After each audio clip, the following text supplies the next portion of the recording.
Ele assinou, pegou suas coisas e saiu gritando: Jesus, onde está o Senhor? Então ele procurou uma igreja adventista, tomou um estudo, se batizou e passou a tomar conta de um grupo de desbravadores, tirando os meninos dos morros das favelas. Após 3 anos de sua conversão, teve um congresso de desbravadores com mais de 10.000 jovens do Brasil inteiro. E nesse mesmo congresso, convidaram a secretária da Segurança Pública do Rio de Janeiro para fazer parte do encerramento.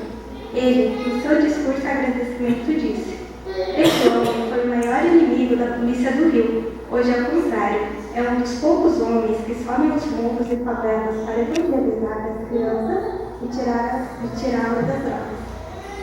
Irmãos e amigos, Jesus é o mesmo ontem, o mesmo hoje e sempre será. Não importa o que você fez, não importa o que eu fiz, o amor de Deus é imenso, é incompreensível e Ele sempre nos alcança independente de onde estejamos.